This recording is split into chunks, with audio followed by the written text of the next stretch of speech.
Mark Zuckerberg était un hacker et c'est lui qui a créé Facebook. Surtout un mec très ingénieux. Je ne sais pas s'il est un modèle. En tout cas, il est tout ce que tout le monde a envie d'être. Il est très intelligent. Il a monté un business qui rapporte des milliards en partant de rien. Il a fait un premier cycle à Harvard. S'il avait continué, il aurait sans doute été brillant. Mais le fait qu'il ait fondé sa propre société alors qu'il était encore à l'université, c'est incroyable. Souvent, ils ont été pionniers dans des tas de domaines. Hein. Tout simplement, on va prendre un exemple grand public. Hein. On prend le MP3. MP3, format de compression audio, permet d'échanger de la musique par Internet. Le MP3, c'est clairement pirate. Hein. C'est les pirates qui mettaient à disposition les MP3 sur leur serveur pour faire écouter de la musique gratuitement. Et ça a mis quelques années avant que ça soit récupéré par les constructeurs de baladeurs en se disant maintenant le MP3 c'est tellement répandu parce que les pirates ont tellement répandu le format que maintenant on va l'utiliser.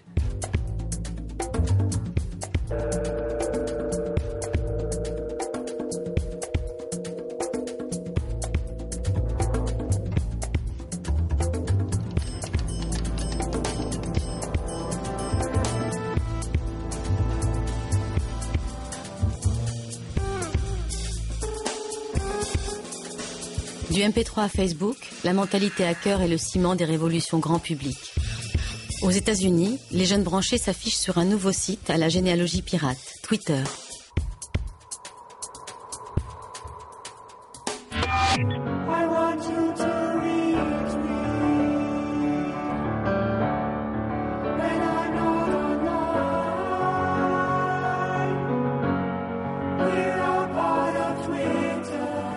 Create a way to blog that is as random and incoherent as writing on a bathroom wall. Why? Because normal blogging is tedious and dumb and leads to fully formed ideas. People want to have narcissistic conversations with total strangers about the everyday minutiae of their lives. Why not build them a service that does that? Twitter restricts you to only Twitter, le site sur lequel tout le monde raconte ce qu'il a mangé ce midi ou chanté sous sa douche. Si on vous dit que cet espace à bavardage stérile est né dans les milieux altermondialistes, vous y croyez? As for the charges, I would like to respond with the next public tweet. The baby just pooped. #TurtleAlert. I'm sorry? Yes. I don't understand. What you just said is completely idiotic. Exactly. That's the point.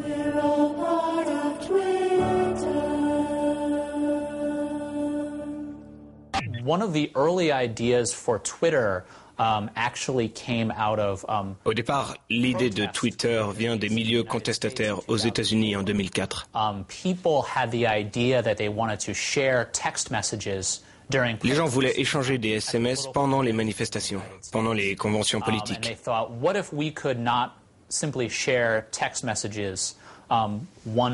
Ils ont d'abord échangé des messages d'un interlocuteur à l'autre, et puis ils ont cherché à envoyer le même message à tous les militants de leur groupe qui étaient présents à la manifestation.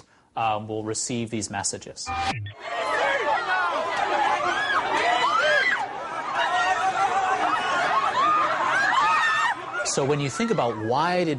quand on se demande pourquoi Twitter a si bien fonctionné pendant les manifestations en Iran, c'est justement parce que Twitter est né des manifestations.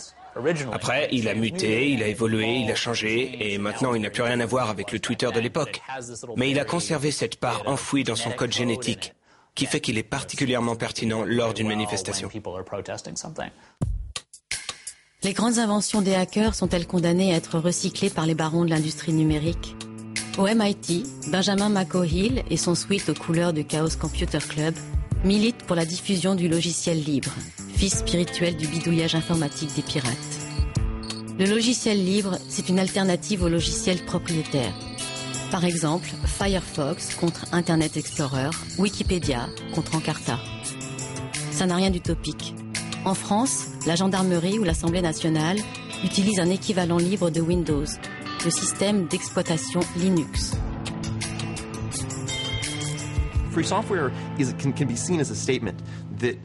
Les militants du logiciel libre estiment que les utilisateurs doivent contrôler la technologie. C'est une prise de position très politique. Dans la mentalité iPhone, l'approche d'Apple, c'est de dire, c'est nous, Apple, qui décidons du fonctionnement de la technologie. Point final. Et les utilisateurs n'ont pas voix au chapitre.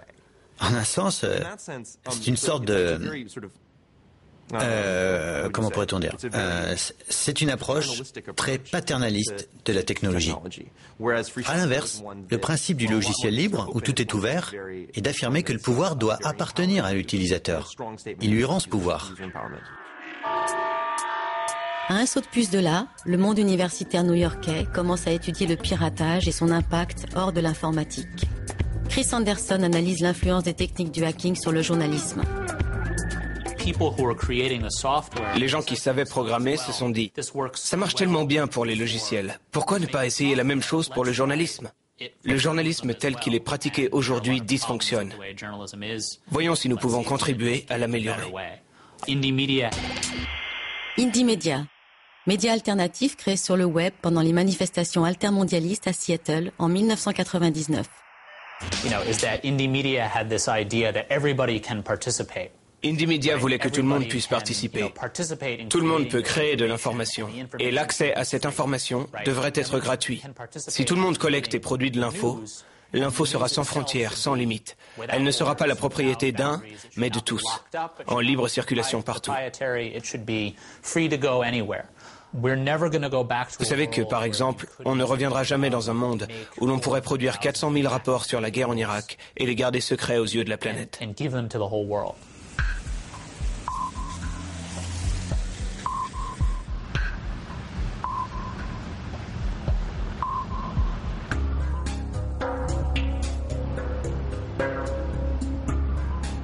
Dieser Zug endet hier. Übergang zur S-Bahn und zur Metrotram.